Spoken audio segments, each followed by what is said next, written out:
Hello everyone and welcome back guys to a brand new video, and yes, we are finally back here today. I know it has been a little bit of a while since the last episode. Obviously if you missed the community post I made a couple of days ago, you'll know that actually I've had to take a couple of days off because I wasn't feeling very well, as you can probably still hear in my voice. I'm still not feeling 100% at the time of recording this, but you know, we've got to get back on to the F1 2020 My Team Career Mode grind. We're here for round 7 of the season from the Monaco Grand Prix. Obviously it has been a few days since the last one. It did do really well though. I cannot thank you guys enough for all the support on the Spanish Grand Prix. Obviously if you want to go check that video out, I would highly recommend going back and doing so as well, because there will be spoilers in 3, 2, 1 now.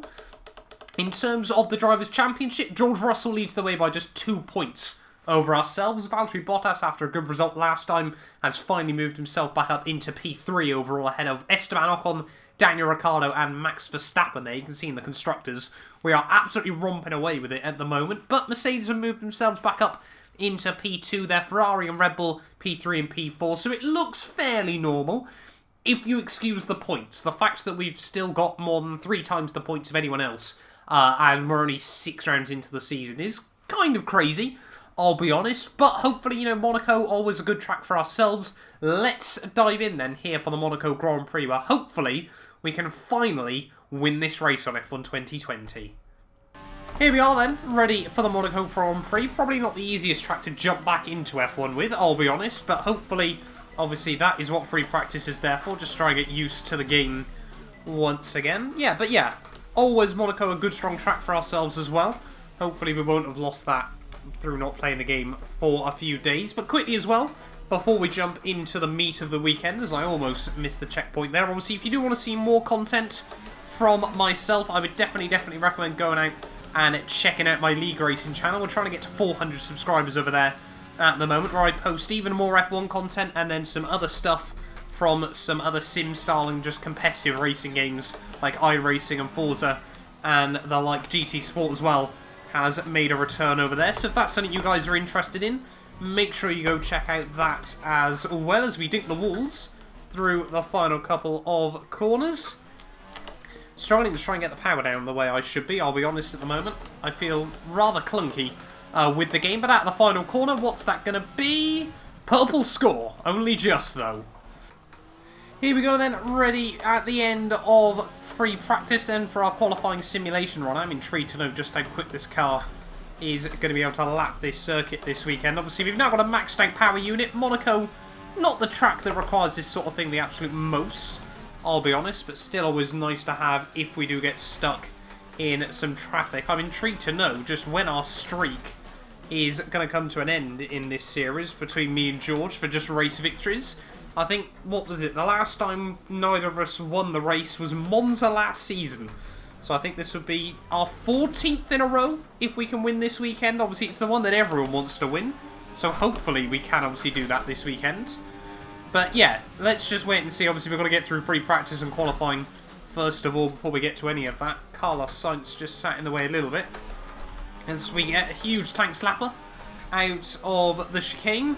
And this lap is not going well. We'll have to do this again. To the end of our second attempt then, out of Anthony Nogues. It is going to be a 108. It's going to be a 108.6 in the end there. So that is good enough for P3, it reckons, on the grid. But we might be looking at 107s come qualifying. So free practice done and dusted then. You can see another 1,000 R&D points on the board for the team. Don't think we're going to be able to get an upgrade on the car though. In fact, I don't even know what upgrades we've got left to do. It really has been a while since we did this series. Let's head back to the base and see what's going on. So back at the base then, you can see we have still got a few upgrades going on around the car. We've got no aero upgrades currently in progress, but they're going to cost over 2,000 R&D points. We have got the suspension geometry as well, still currently on the way, and then we've only got 2 more upgrades to do there. We could, however, therefore do a durability upgrade. We might as well go for it this weekend. We'll go with MG UK this time round. 1,200 R&D points, all done and dusted. Let's dive into qualifying.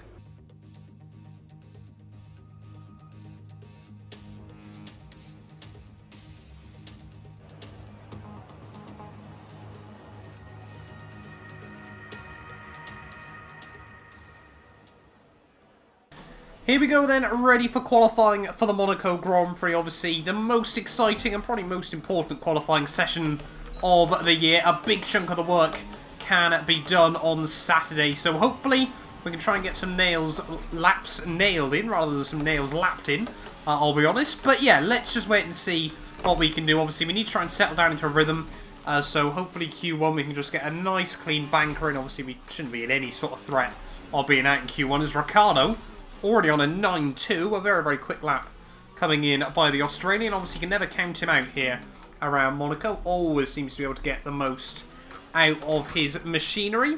But yeah, let's just wait and see. It is just insane how well this car sticks around this circuit. But just like free practice, Carlos Sainz getting in our way just a little bit as we head out of the final corner up towards the line. Should give us a little bit of help. It's going to be a 108.52. Straight on the board with a 108. That's what I like to see. That should get through into Q2.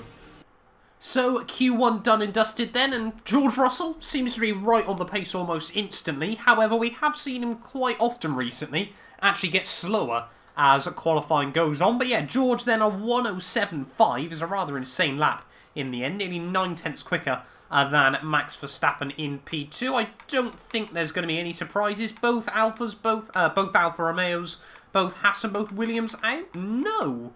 Actually, Kevin Magnussen squeezes through into Q2. Kimi Raikkonen out in Q1. Definitely not what he wanted. And it's probably going to be a long weekend. But look at that. Everyone but Nicholas Latifi down under the 70-second mark. That is just how quick Formula 1 is nowadays.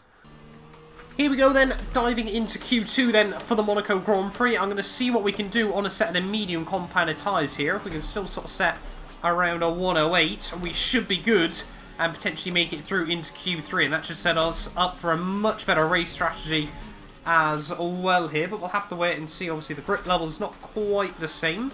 Game reckons these tyres are about 0.6 of a second slower per lap as we get way too deep in towards Upper Mirabeau here. We'll need to get a nice tidy run throughout the lap. That's a lot of wheel spin through there. Just trying to get the car where we need it. Carlos Sainz a 109.9, certainly not going to be quick enough. Unless, of course, the track is getting slower.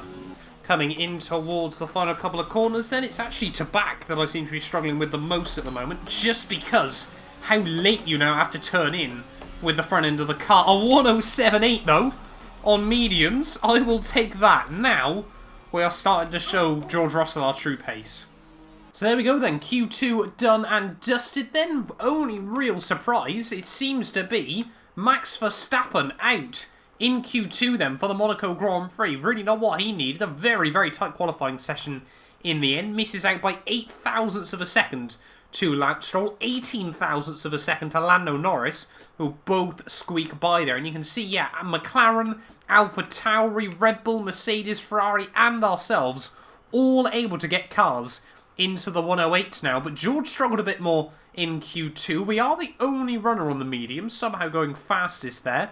So if George and I can both get laps hooked up in Q3, which with less traffic might be possible, we should have a good duel on our hand. Let's dive in then.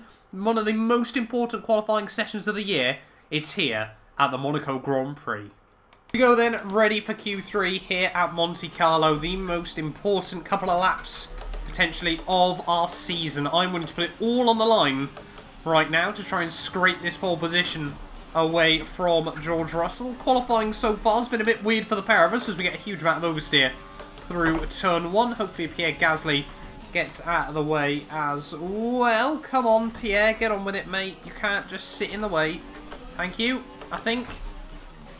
But yeah, luckily, obviously, getting through into Q3 on those mediums has given us 3 sets of tyres to try and destroy on these final runs. So we'll wait and see as to what does happen with that as well here. Towards final couple of corners then, a few mistakes coming from myself, but George still only on a 108.5, a big wobble at the final corner. It's going to be a 108.4. Definitely a lot more time to find though. Second run then, we got a nice clear track this time round, so hopefully no rogue Pierre Gasly's getting in the way. We need to try and get one lap hooked up though. Ricciardo's actually split myself and George at the moment, so as always, Danny Rick looking quick around this Monaco Grand Prix. A much better run through turn 1 as we head up the hill, just thread the needle between the walls. We shouldn't have Pierre Gasly's dirty air as well as we head down through Casino Square. Dink in the wall there, that's just going to give us a little bit of front wing damage. Hopefully won't cost us too much time. We shall have to wait and see about that. So much curb, just trying to get the front end rotated through. It's sort of weird. Each and every F1 game, you've just got to play it a bit differently through that hairpin to get the most out of the car. But we're 6/10 up as we head down in towards the tunnel there. That's exactly what we needed at this stage of the session. Break just at the 100-meter board there, running a bit deep on the entry. We're going to lose a bit of time off the exit there. Down into to back. You just got to turn in so late nowadays. Dink in the wall again, just with the other side of the front wing. That's really not helping us out as we head down in towards the final couple of corners of the lap. Avoid the wheel spin through Anthony Noakes up towards the line. It is still going to be an improvement. Are we going to sneak into the 107s? Yes, we do. A 107.9. There's still more to find. Unfortunately, because of the front wing damage, we aren't going to be able to go out for our final run there. But George Russell, a 107.1 in the dying stages of qualifying there. You can see on board with our teammate. He's absolutely flying around this circuit at the moment. Is he going to improve again? I do hope not. As we get towards the end of qualifying here for the Monaco Grand Prix. I think this is surely, yeah, this must be an in-lap as well there. But George Russell, I don't think we could have beaten that anyway, I'll be honest, at the end of the day. 1.5 tenths up in Sector 1, 3 tenths up in Sector 2, and then 3 tenths found in Sector 3 as well. Probably mainly down to our front wing damage, so we definitely could have got a bit closer to him there. But I think that's going to be our second P2 in a row at the Monaco Grand Prix. When are we finally going to get pole here? So actually some big surprises there. Pierre Gasly, obviously now a Formula 1 Grand Prix winner, starts on the second row alongside Daniel Ricciardo there, ahead of homeboy Charles Leclerc. Hamilton down in 6th, Lance Stroll 7th, ahead of Albon and Lando Norris there, with Valtteri Bottas, last season's pole sitter, all the way down in 10th place here. But we're on the alternate strategy. Hopefully we can make it work. Let's dive in then. It's the jewel in the Formula 1 crown. It's time for the Monaco Grand Prix. Formula 1 returns to Monte Carlo once again today, home to the world-famous Monte Carlo Casino, first opened in 1863. And, of course, a certain road race, first held here in 1929. There's no greater an occasion, no more valuable a win than the Monaco Grand Prix. The prestigious Circuit de Monaco then. It's not all that dissimilar today to the layout that made its debut almost a century ago. It's 2 miles and 19 corners through the streets of Monte Carlo, and although the average lap speed of around 93 miles per hour is the lowest of the season, the tiny margins for error make it the natural habitat of the safety car. A warm welcome to Anthony Davidson, who's beside me in the commentary box today. Should we kick off our conversation with George Russell? As ever, the threat of unreliability is never far away, and indeed they'll be starting out of position today due to a power unit component change. So it's going to be a difficult task to move forward from there. But on the bright side, at least those fresh components can help them maintain the power they need to come through the pack.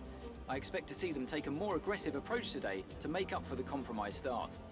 Off the back of a fantastic qualifying session, it's time to see how our starting grid looks for today's race. Mr. Monaco lines up on pole position, with Daniel Ricciardo slotting in alongside. Looking at the rest of today's grid, we have Gasly, Leclerc, Lewis Hamilton and Stroll, Albon, Norris, Bottas and Esteban Ocon, Russell, Verstappen, Sergio Perez and Kvyat, Sainz, Magnussen, Kimi Raikkonen and Nick de Vries, Matsushita, King, Giovinazzi and Nicholas Latifi. It's almost time for the lights to go out, so let's head down to the track and get this Grand Prix underway.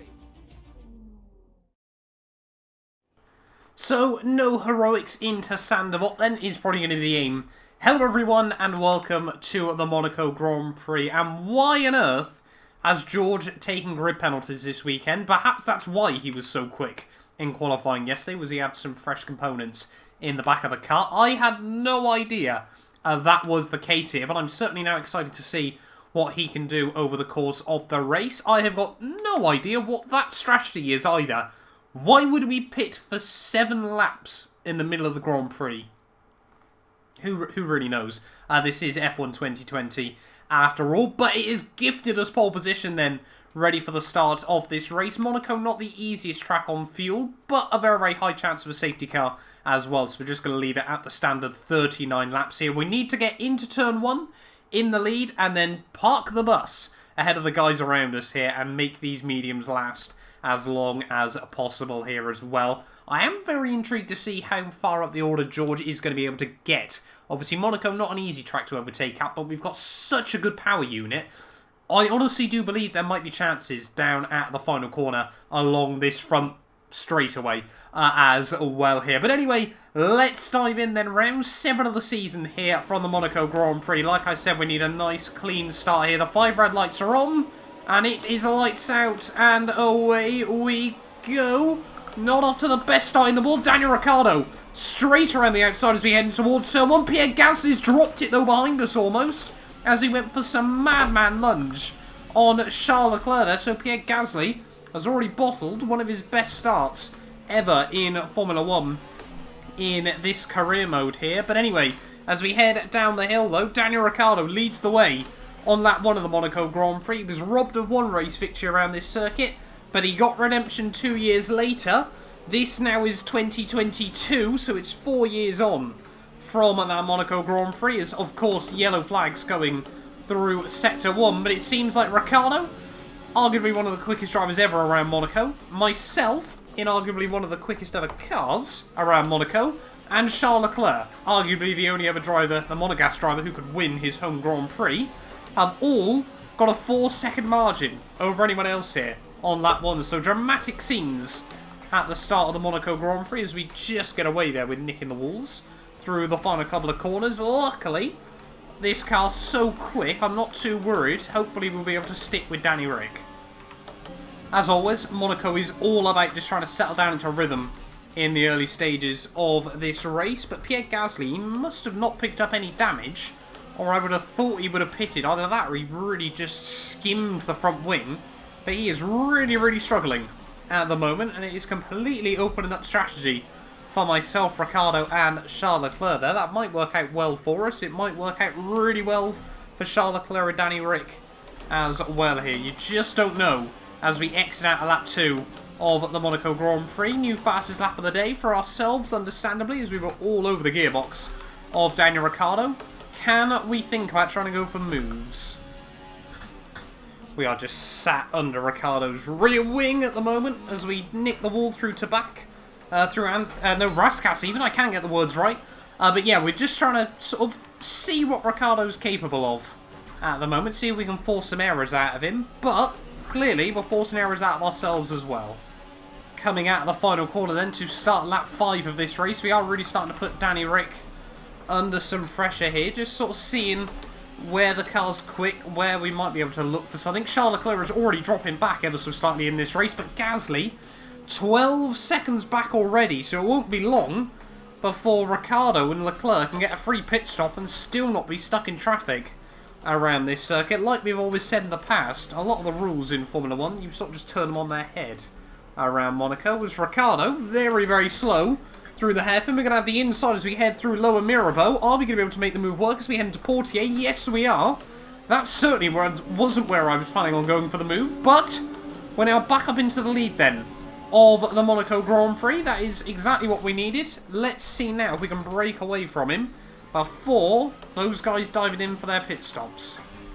New fastest lap of the Grand Prix down into the 1010s. That does seem a bit ridiculous that, what, 3 seasons ago, that would have been a very, very quick lap in qualifying trim. Never mind race pace now. But yeah, Ricciardo and Leclerc, their tyres starting to go off is probably helping the fact, obviously, for us that we're building at the margin as well.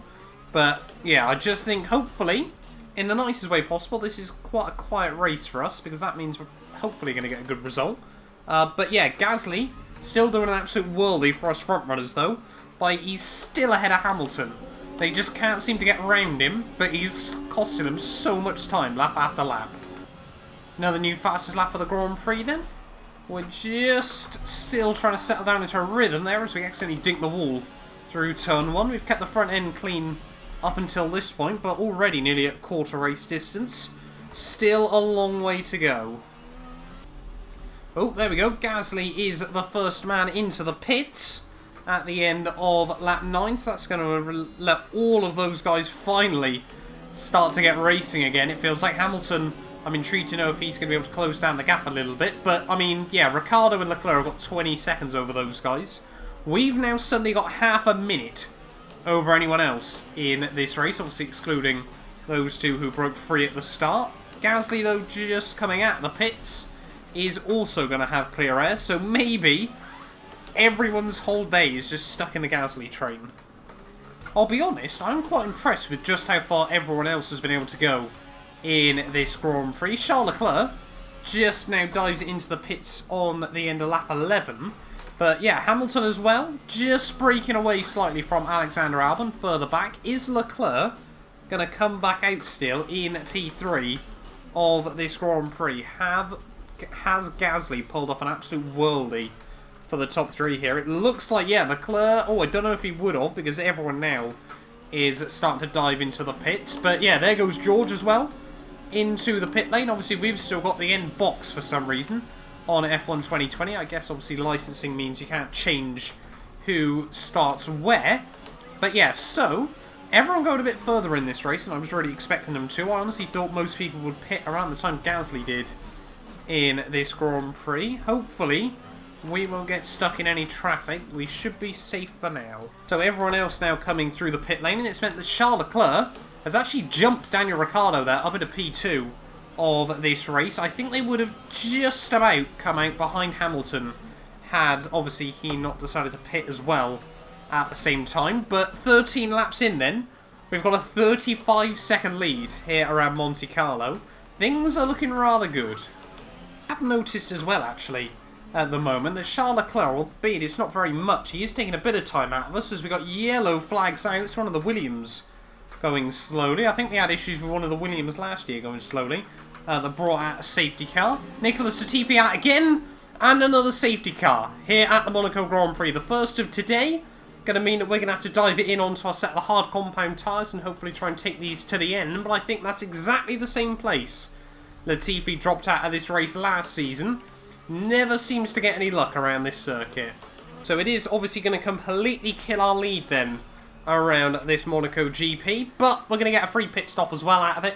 Don't know if everyone else is now going to alternate onto the same strategy as ourselves. We should be able to get the hard compounded tyres, sorry, right the way to the end of this race. But yeah, always was going to happen around this circuit. It was more just a case of when rather than if. A nice 2-second pit stop there, though. Yeah, we're obviously going to be comfortably out because the safety car's out, so everyone's got a delta as well. But heading back out onto the racetrack then, where is the safety car? Just up the road. Let's just see what it's like off the restart.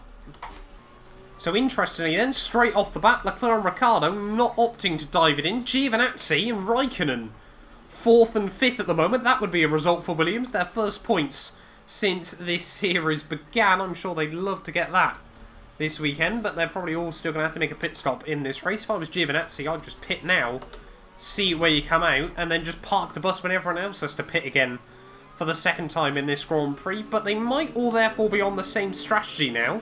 So Giovinazzi might actually be in a legit P5 here. Obviously, every other team has scored at some point during this season. Obviously, I think everyone else has scored in every season so far of this series. It has just been Williams that have never put a point on the board over the course of the My Team career mode. It is, yeah, rather disappointing to see for such a historic team. Obviously, big news coming at the weekend. Obviously, Claire and Frank Williams finally leaving that squad. I'm gutted for them, but it was always going to have to happen. Leclerc, though, all over the back of ourselves, ready to pounce if we make a mistake. But still, we lead this race. So safety car coming in then the end of lap 18, pretty much the halfway stage of this race. We're going to just try and bunch up the field as much as possible. It could be quite a turnaround actually, because quite a lot of cars towards the rear of the field are meant to be going to the end. Having a quick look at Race Director here. Obviously we're going to bolt it out of the final corner. Lights out and away we wheel spin as we restart this Monaco Grand Prix. 21 laps to go here from this historic 2-mile circuit. We need to try and get these tyres up to temperature though. As you can already see, Charles Leclerc looking rather feisty off the restart. He wants this win as much as we do as we make a mistake through the casino square section. Charles Leclerc is going to get the power down. He's going to swipe across us. we got to keep the nose there. A big lock-up as we try to avoid Charles Leclerc. Still side by side with the homeboys. It's going to get all kinds of close through the hairpin. We do just about make it through though. But Charles Leclerc, he wants this win. If he's got any chance of it, he is going to be trying to take it by the looks of it there. We do hold on to the lead for now though. A little bit aggressive, but I think we got what he gave as well. I think it was pretty aggressive between the pair of us, but pretty even on that front. But we have survived the restart, still in the lead. Starts don't seem to be our strong point at the moment against the AI, but still, now we're going to try and settle back down into a rhythm again. Giovinazzi straight into the pit lane as well there at the end of lap 20. I really do want to see Williams score a point, I'll be honest. He might still be stuck at the rear of the field. I don't know why Williams have decided to pit him now. But yeah, maybe we can still see a Williams miracle. To the end of lap 20 then, it seems once again a bit of deja vu here. Leclerc, Ricciardo and myself able to get a bit of a breakaway. But Hamilton was stuck behind Raikkonen. Raikkonen has dived into the pits, so we won't be stuck behind him for any longer. But once again, the top three just been given a bit of breathing room ahead of the rest of the field. Coming to the end of lap 22, we're just starting to edge away again from Charles Leclerc and Danny Rick at this moment in time. I do actually still think Danny Rick is the quicker of the two in terms of pace. But yeah, Charles Leclerc, obviously track position, kind of rules everything around this circuit at the moment. I've just got no idea why neither of them, or pretty much anyone else inside the top 10, decided to pit at the end, at the start of the safety car, sorry, I should say. Unless, of course, these tyres won't make it to the end and it comes back to haunt us. New fastest lap of the Grand Prix as we slowly build up this margin over the guys behind. Things you love to see. In towards the final 10 laps then of this Monaco Grand Prix, I'm really intrigued now to see whether the likes of Ricciardo, Leclerc and Hamilton are just going to go to the end of the race on those medium compounded tyres. I never thought, well maybe, yeah, they've done 30 laps by the end of the day, which is possible, but not really comfortable, I'll be honest, around this circuit. F1 2020, well, ever since about 2018, just because of the tyre temps, the way they work now on F1, it really does put a lot more wear through them around Monaco. Obviously, back in the day, you could basically no-stop this race very easily all the time if you wanted to, obviously if you didn't need to make the mandatory stop. But yeah, I'm just wondering at the moment, because I was sort of hyping up potentially a bit of a crazy end screen, but maybe it's not going to happen. Still saying that, 10 laps to go then here from Monaco. Can we finally get this dub? I'll be honest, if the AI take it sort of lap 35, I'm going to assume they are now going to the end of the race. They're a bit of a strategy masterclass, I'll be honest. Certainly one that I wasn't expecting the AI to try and bring out this weekend. But yeah, anyway, lap 33 of 39, 6.5 laps to go here. The gap to Charles Leclerc about 8 seconds. I have actually nicked the front wing on both sides at this point. So we are just sort of slowly easing back down the pace. He says popping it into neutral through the hairpin, but I don't want to speak too soon, but it's looking good. 5 to go then, here from Monaco. Yeah, I do now definitely think the AI are just going to the end of this race then, so it's looking good for Charles Leclerc. This, I think, would be his first ever podium around the Monaco Grand Prix circuit, ahead of Danny Rick, who, again, I wouldn't say he's been robbed this weekend. He probably knew they never really had a car that was capable of battling ourselves, but P2 was more than likely on the cards for him had he not been undercut by Charles Leclerc. A Ferrari strategy that's actually worked out quite well. Who would have thought it? It must be because they're definitely not in the title battle at the moment, but still, let's just get this thing to the end.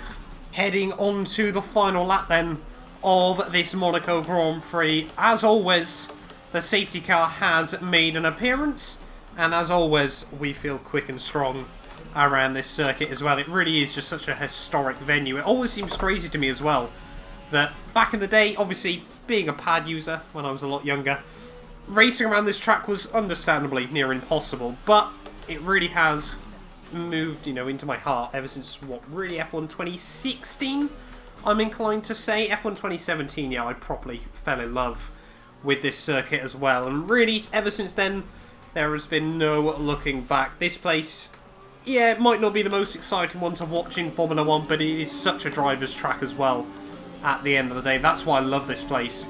It is so much fun just to drive around and try and get laps hooked up, lap after lap after lap here.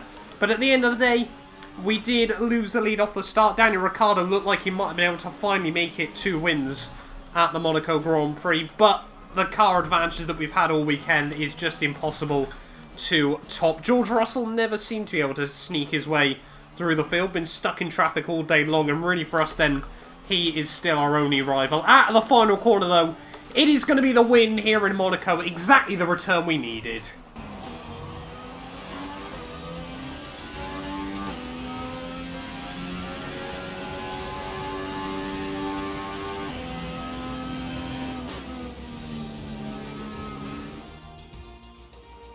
That's it then for another nail-biting Monaco Grand Prix. We were on the edge of our seats the whole time, but they've come through to take a stunning victory.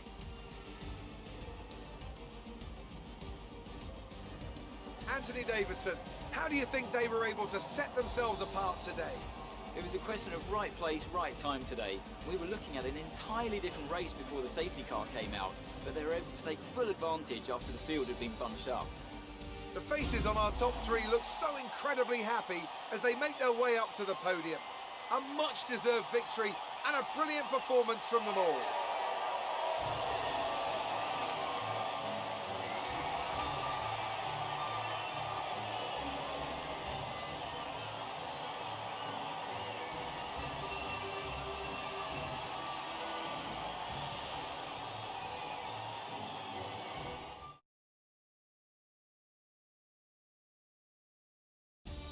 And after this round of the World Championship, here's how things look in the Drivers' Table. Mr. Monaco takes over the lead of the Drivers' Championship. Some amazing talents out on the track today, but Anthony, who would you pick as your driver of the day? Charles Leclerc showed exactly how to manage yourself out on the track today. He was almost flawless out there. Incredible stuff. All respect to the fans' choice, they fully deserve it. But I just feel that my pick had a little more on their plate, so their ability to keep a cool head and come through for such a strong finish made the difference, at least in my opinion. It's time to check out the Constructors' standings. The current leaders continue to extend their lead at the top. Meanwhile, good work from Racing Point this weekend, who pushed themselves further up the order. It's been an absolutely wild weekend of Formula 1 action. I can't wait to see what's next. So there we are then, the end of the Monaco Grand Prix. Pole position, sort of. Fastest lap and the race win gives us the full 26 points. They're exactly what we needed. Homeboy Charles Leclerc, driver of the day, finished P2 as well. A good result for Ferrari. And yeah, Red Bull, finally that resurgence showing off with some silverware there. Daniel Ricciardo in P3. Like I said, probably a little bit gusty, couldn't finish second, but still, it's a podium at Monaco. You can't knock that all too much as well. Hamilton in 4th, Albon in 5th, ahead of Lance Stroll, having a really solid day out in P6. Ahead of Lando Norris. George Russell went from 11th to 8th at the end of the day. Not quite the result I'm sure he would have liked, but still, it was a couple of places made up, and I think he actually snagged Ocon on that final lap there as well. Bottas down in P10, not the race he would have wanted for Mercedes, but the big disappointment from that Grand Prix is surely Pierre Gasly, who ended up finishing behind his teammate Danny Kvyat down in 13th place there. No other real surprises at the end of the day. I'm a bit worried that I potentially said Giovinazzi could have got points today when he finished a minute off the race, winning about 30 seconds off the points. That is just the case for Williams at the moment still. But in the Drivers' World Championship, for the first time this season, we take the lead at the top of the standings. They're 20 points clear of George Russell there, and I'm sure he's going to be back with a vengeance. 3 wins in a row for ourselves as well. I mean, we've now won 4 races this season to George's 3 as well. There, Ricciardo moves himself into P3 ahead of Hamilton, who jumps Valtteri Bottas as well. There, Charles Leclerc with that good result jumps Ocon, Verstappen and Sergio Perez there, and Albon jumps past Norris and Carlos Sainz. Stroll past Kvyat and Jordan King as well there, and still it's just Matsushita, both Haas and both Williams, yet to put points on the board there. Constructors-wise, though, obviously we are still way out up in front there. Mercedes still in P2 ahead of Red Bull and Ferrari there. Racing Point getting the better of McLaren and Renault as well. There's, you can see, AlphaTauri, Alfa Romeo, Haas and Williams still rounding out the order there. But thank you all so much for watching this video. Obviously, for those of you that have stuck around, it really does mean a lot, obviously, whilst I've been away for the last few days. Tomorrow will obviously be co-op, and then I'm sure we're going to get back to even more of this series, and obviously the McLaren RTG as well down the line. But yeah, that'll do us then for this video. If you did enjoy, do make sure you get yourself subscribed. We are really, really close now to 13,000 subscribers as well. But yeah, we will be back very, very soon for round 8 of the season, where we head to the Azerbaijan Grand Prix. You guys do not want to miss it. A big thank you to our channel members for making these videos possible. You can be featured in these end clips as well as granted access to some other exclusive perks for just £1 a month by clicking the join button below.